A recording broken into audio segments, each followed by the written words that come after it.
Hi, I'm BECMI Berserker and welcome back to my channel. Well, if you've been following my channel these past few months, you'd have noticed that I've produced a video on each of the BECMI Dungeons & Dragons box sets, from the red box Basic Rules, released in 1983, to the gold box Immortal Rules, released in 1986.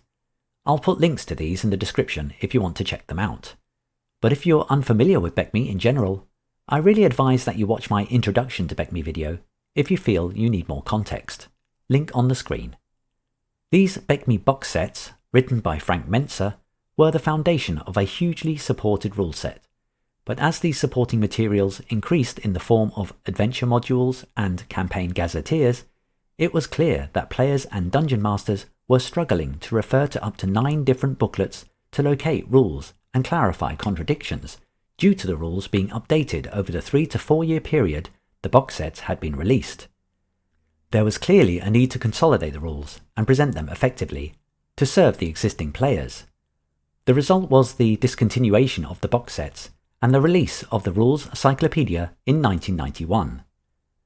Compiled and developed by Aaron Allston, the Rules Cyclopedia, or RC, has frequently been referred to as the complete Dungeons & Dragons game. Although a consolidation of only the first 4 box sets, these being the Basic, Expert, Companion and Master rules, it still contained information on attaining immortality. I would assume that the main reason for not including all the information from the Immortals rule set would be because of how far those rules deviated from the core mechanic of the first 4 sets. My video on Immortals rules goes into this in more detail if you want to know more about the Immortals. The Rules Cyclopedia followed in the footsteps of the box sets by being adorned by yet another dragon on the cover, but this time by artist Jeff Easley. However, the Rules Cyclopedia was not part of a box set and was a standalone hardback book, within which Aaron Allston brought together all the information from the first 4 box sets, whilst also introducing some additional rules and information. Visually, there were a number of changes to the look and feel of the product compared to the box sets. Larry Elmore's art was nowhere to be seen, replaced by illustrations by Terry Dykstra. I remember being incredibly disappointed with this at the time, but I've come to appreciate the difference over the years, and many players who began D&D with the Rules Cyclopedia loved those old sketches by Dykstra. The contents of the RC consists of an introduction to cover what role-playing is, a character creation section that outlines character generation options, a rules section detailing the mechanics of regular play, including combat, mass combat and dominion play, whilst also including 60 pages of monsters, and a number of variant rules for those wanting to bring together something new to their D&D game. And then there are the appendices that introduce 2 official D&D game worlds, offer record sheets for characters and spells, and also details on how to convert your existing D&D game to 2nd edition AD&D, which I'll give my thoughts on later. So let's dive into the Rules Cyclopedia and take a closer look. The first few paragraphs of the book set out its purpose and objective, which is to be an encyclopedia of the D&D game rules, but that the book is intended to be what it calls a reference volume for those who already play the D&D game, and that it is aimed at the experienced user. Now, I love this book, but I have to get this off my chest. This is the poorest introduction to a role-playing game book I've ever come across. I mean, ever. It basically states that the book is for people who already understand the game, and that you, the new player, may not understand things. I mean, what are you supposed to do with that? The text does concede that new players could learn from this book, but it also then admits that it lacks the patient explanation of the box sets, which at the time of publication had been discontinued. Honestly, I can't think of a more off-putting piece of text for someone new to the game. And really, if you've discontinued your previous box sets and then release a book aimed mainly at existing players, then you're in trouble. I think TSR realised their mistake, but didn't correct it until much later with the release of the classic Dungeons & Dragons box set in 1994, which, although was aimed at enticing new players, lacked the comprehensive detail of the Rules Cyclopedia. Ultimately, if the Rules Cyclopedia had just included the Alina and Bargle introduction from the red box, it would have been much more welcoming, and, in my opinion, made the game more open to new players. Thankfully, everything after those first few paragraphs is an improvement, and we are soon into the character creation chapters. The layout of the RC is quite intuitive, with tables in close proximity to the rules that refer to them. A great improvement on the box sets, due to the organic growth of the rules at that time. In addition, Dykstra's art is nicely interwoven with the text, which is a nice distraction when you want to let your mind wander. The character class section is nice and tidy, with each class being presented with all the information that was drip-fed through the basic, expert, companion and master rules, including the implementation of errata. This also means that all character class information for all 36 potential levels is in one place, demonstrating the value of using the Rules Cyclopedia over using the box sets. Each class description is also accompanied by a nice tidy box of salient information, which offers players a snapshot of the abilities and limitations of a class, reducing the need to wade through lots of text to find it, which was an innovative bit of presentation at the time. It is in the spell and spellcasting chapter where we are made aware of an obvious change from the box sets, and that's the magic users gaining an additional spell to each of their spell lists for each level. It's not a major change, mainly consisting of spells that enable the creation of items and structures out of different materials based on the spell level, but it makes clear that the Rules Cyclopedia was offering added value compared to the box sets, probably to entice players who might have been reluctant to make the additional purchase. A further example of this added value is found in the next chapter, the Equipment chapter, which expands on the descriptions of weapons and other equipment found in the box sets. For instance, all through the box sets there is little to no explanation of what each weapon is or does until you get to the companion and master rules, and still the information is quite limited. The Rules Cyclopedia expands on weapon descriptions to an extent not too dissimilar to that found in modern D&D rulebooks. In addition, further expansion of the descriptions of adventuring gear, transportation, and siege equipment is also given. The Rules Cyclopedia indulges us in a thorough 13-page description of the entire equipment catalogue, consisting of information lacking in the box sets. We get to the end of the character creation section by being introduced to two optional rules. First, a section on weapon mastery that reflects the same information found in the master rules. I've already covered this mechanic in some depth when examining those rules, so I recommend you check those out, link on the screen, rather than me repeating myself here. That said, the Rules Cyclopedia presentation of those rules has been tidied up, making them easier to engage with, although the weapon mastery table does still require the eyesight of a particularly astute elf. The final part of the character creation section was a completely new addition to the BECMI rules, which I'll now go into in a bit more detail, and that's skills. Skills are described as helping characters become more distinctive and individual. The number of skills a character starts with is 4, plus their intelligence bonus. Therefore, a character with 18 intelligence may start with 7 skills. Remember, in BECMI, an ability score of 18 conveys only a +3 bonus. Skills may be determined at character creation, with the DM potentially ensuring that choices remain relevant to the background of a character. Again, to those of you unfamiliar with BECMI and old school Dungeons & Dragons in general, a background is just a description of how a character got to where they are today, and not an actual game mechanic like in 5th edition. The rules state that a new skill may be acquired every 4th level, as shown in this table, with demi-humans able to acquire new skills based on their experience point total, once they have reached their maximum level. Again, the choice is worked through with the DM, probably based on events in the campaign. Ultimately, this means a 36th level character with an intelligence of 18 could end up with 15 skills. There are in total 62 skills, which sounds like an immense amount. Each is linked to an ability score, and the majority of checks are conducted by rolling a d20 and determining a success by whether the result is the same as or below that ability score. So why do we need a skill system for that? Why can't a DM just decide on the fly the type of ability check needed for any given situation? I mean, that's the way things were done up to the release of the Rules Cyclopedia, right? I have to admit, I have mixed feelings about the skill system. I recently did a video about the content of a character sheet and how this has increased over the years, and a skill system is generally cited as a list of things you can do, but also acts as a list of what you might not be able to attempt. Some people like this, as it might offer a bit of realism, but a skill system also begins to enable some exploitation. For instance, at first glance, the Rules Cyclopedia skill system seems to be more about flavour and filling out a character's background, such as with skills like art and ceremony.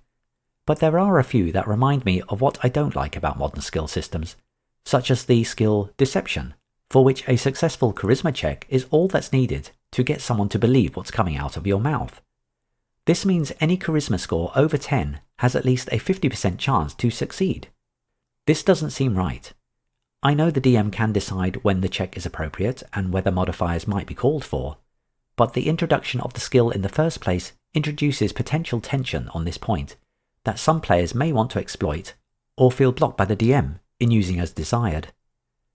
Another skill that seems a bit odd is Stealth.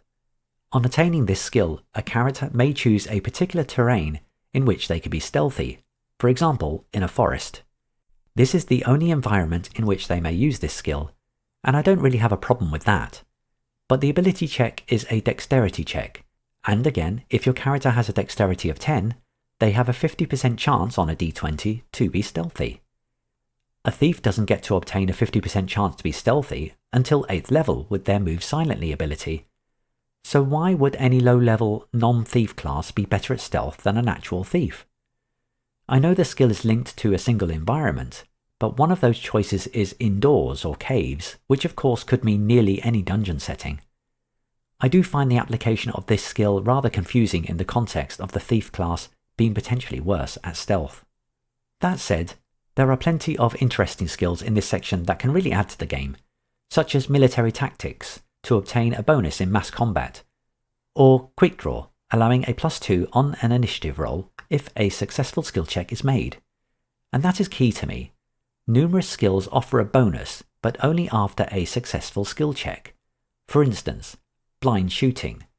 If a character can hear a target in the dark, they may attempt a skill check, in this case dexterity. If successful, they may attempt an attack roll without penalties for being unable to see in the dark. Simple and effective, and the blind shooting ability is not automatic just because you have the skill. There are many examples of this kind of application in the Rules Cyclopedia skill system, which is something I think it gets right, but those positives are tempered by other skills that are just a little bit too powerful as written, in my opinion. I believe that's where the DM has to stand in and balance the skills in the context of the game, and the rules support this being the case. Ultimately, it's up to the DM to decide whether something may be attempted. There are just two more elements to the skill system I really wanted to draw your attention to. The first is the concept of a failure for one is a failure for all. I really like this concept. Essentially, it prevents others who have the same skill from attempting something that has already been failed by another character. The rules suggest that the failure is down to the situation and not necessarily the character making the check, such as the tracks that you have been following petering out. A failed check means there are no more tracks, not that you can't locate them anymore and someone else in the party potentially can. Although there may be some people who don't like the framing of this idea, its design intent is to prevent eventual success through repeated skill checks. Sometimes things just don't go the player's way. Also, I can't help but think it does away with the sometimes idiotic results that have, for example, fighters succeeding at difficult arcane checks, or magic users being more aware of ancient religious scriptures than a cleric. Clearly a magic user or cleric would have made those checks first, and if they'd failed them, then they just failed. The second concept I wanted to point out is that of using skills against each other, which seems to be an early version of the opposed skill roll. I looked for an equivalent to this in the 2nd edition AD&D rules, the contemporary version of AD&D at the time of the Rules Cyclopedia's release, and I couldn't find a version of this rule in the non-weapon proficiency section, that edition's name for skills. This made me wonder if the Rules Cyclopedia was where the opposed skill roll was first conceived, at least for D&D. Please let me know if I'm wrong in the comments. Anyway, the rules outline the opposed skill check in much the same way as in modern editions.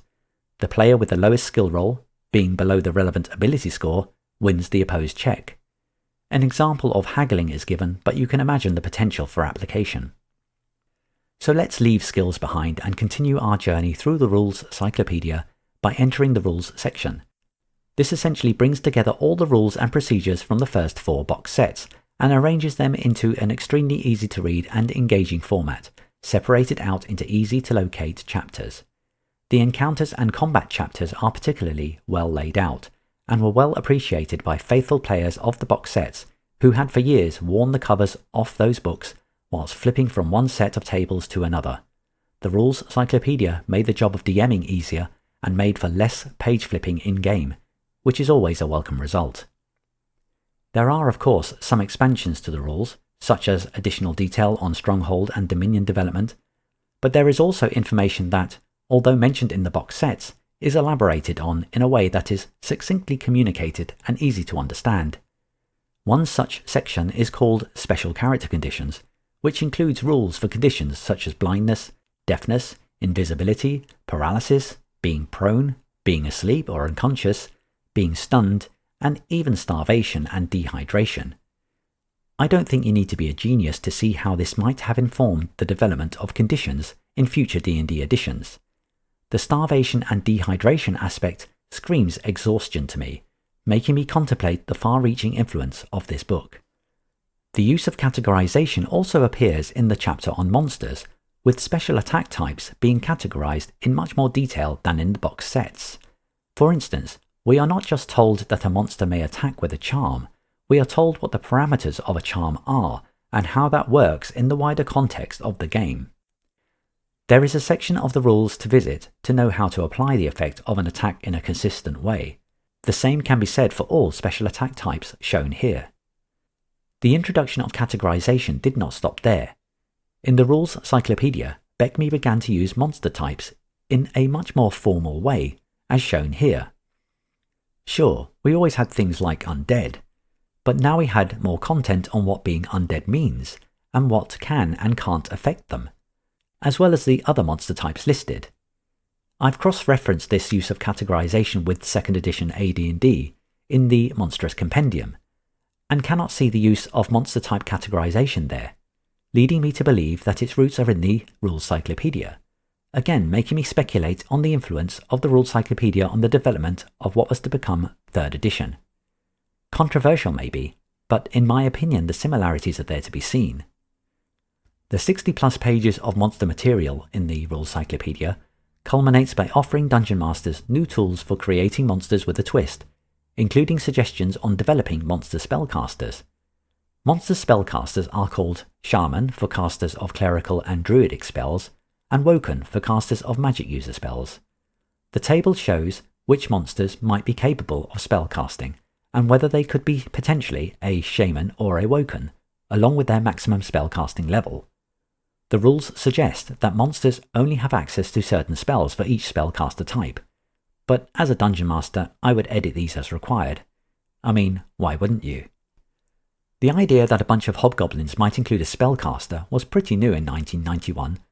Orcs, goblins, hobgoblins were typically brutish melee opponents, but here we were given the tools to completely turn this on its head. The faces of your players when you tell them that a scraggly looking gnoll has just cast Fireball on them is an experience every BECMI DM should have at least once. Although the Rules Cyclopedia does not include the contents of the Immortal rules, it does have a chapter on what Immortals are and how players might attain immortality. I think it is a nice touch to include this. The BECMI system was always about the endgame and the point of it all. Without this chapter, there would be a gap, and it was right to include this element in the book, however small and however little it might actually have been played. The next chapter is all about treasure and contains most of the magic items in the box sets, but in my opinion falls short on the subject of artifacts, which are magic items created by the Immortals, details about which were published in the Master Rules. There is barely half a page given to this subject, which contains very little about how artifacts really work. If I was kind, I'd say there was an attempt to simplify the artifact mechanic, but I came away from reading about this subject with more questions than answers. There were gaps in my understanding of how one was supposed to use artifacts in the BECMI game, if only referring to the Rules Cyclopedia, and that's disappointing when the book does so much right. Granted, it's a small area that may not be used in many games, but it's there in the book and poorly executed in my opinion. However, what the Rules Cyclopedia does excellently in respect of magic items is add a system of magic item creation, which was absent from the box sets in any meaningful presentation. Not only does the Rules Cyclopedia detail magic item creation, but also a system of creating constructs such as golems, and also huge magical items such as magic ships or magic buildings. The first impression I got when I read this system is that it's really difficult to create magic items, and you must really want to do it to go through all that effort, especially given the cost in gold and time. And I think that is in keeping with the BECMI feel. Magic is harder to come by and difficult to attain. This isn't a system that supports easy crafting just by obtaining a feat. Once the materials have been gathered and the circumstances satisfied, a magic user or cleric must make a successful roll based on their spell casting ability, be it intelligence or wisdom, and the level of the spell used in the crafting, using formulae specific to the item being created, as shown on the screen. Please pause the video if you wish to examine these in more detail. I love the geeky nature of these mechanics. Sure, I know some people will prefer to just earn a feat, pay a fee, and hey presto, they have a magic item.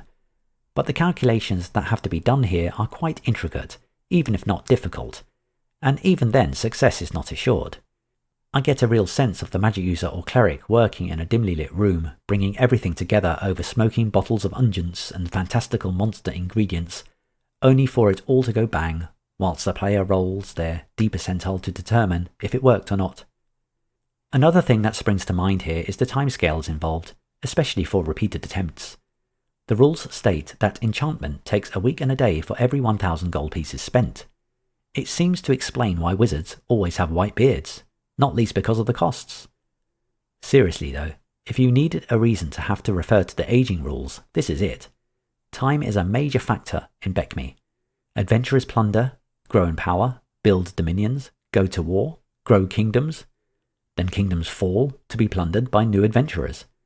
With many BECMI mechanics linked to time, like magic item creation, weapon mastery, and the sheer length of time needed to climb the levels, it may not be long in real time when your new first level characters are rummaging around the ruins of your fallen ones. If they haven't attained immortality, that is. And that leads me on to the next couple of chapters, which offer more detailed support on running a campaign and information on the planes of existence, beyond what was in the box sets. The extra details bring together tips for how to design a setting and make it interesting, whilst populating it with interesting characters and stories. The information on the planes of existence expands a little on what was in the companion rules in terms of existing in those environments and their effects on magic, whilst also giving an indication of what lies beyond the multiverse in the form of dimensions, more details of which are found in the Immortal Rules box set, and therefore omitted from this book. The final key chapter of the rules section is referred to as the variant rules. The first of these is a suggested change to how ability scores modify saving throws. In the original BECMI rules, your wisdom ability score affected your saving throw versus spells. However, this variant rule suggests the following to make your ability scores more relevant to your potential saving throws. I think this is a reasonable variant, which I would definitely apply, as it gives your ability score much more of an impact on your character's overall well-being. I can really visualize someone diving out of the way of dragon breath or a wand attack, so it makes sense for this to be dexterity, whilst constitution helps to fight off poison, which is so obvious in later editions. A further variant rule is given on the subject of character death. Perhaps somewhat surprisingly, there is a suggestion for making your campaign even more deadly. Yes, seriously. This may be done by removing spells that raise the dead, and is justified by text suggesting players may be more choosy about who they pick a fight with. No murder hobos in this game. This variant is balanced by what I can only describe as a forerunner to death saves, but this is only if raising and resurrection spells are no longer in your game. Basically, when a character hits 0 hit points or below, they are unconscious and must make a save versus death ray or die straight away. A new death ray save must be made every turn, which in BECMI is 10 minutes, or the character will die. There is no stabilization rule. They can only be saved by healing magic, the healing skill at a penalty of -5, or a potion of healing, all of which must raise the character's hit points above 0, which brings them back to a state of being critically wounded, although there is no information on what critically wounded means and whether it comes with penalties. This seems a bit more sympathetic than 5e death saves, which has you rolling to save every round, not every 10 minutes, but only as long as you make the first one, mind you, otherwise you're dead. That said, this is a rule suggested for when you have no recourse to raising the dead. I don't mind this mechanic in these circumstances, but if I was to use it, especially if I'd gone to the trouble of doing away with resurrection spells, then I'd impose the death raise save every round, and watch in maniacal pleasure as my players run around in a panicked state, trying to raise poor old Rodney as he coughs up copious amounts of blood.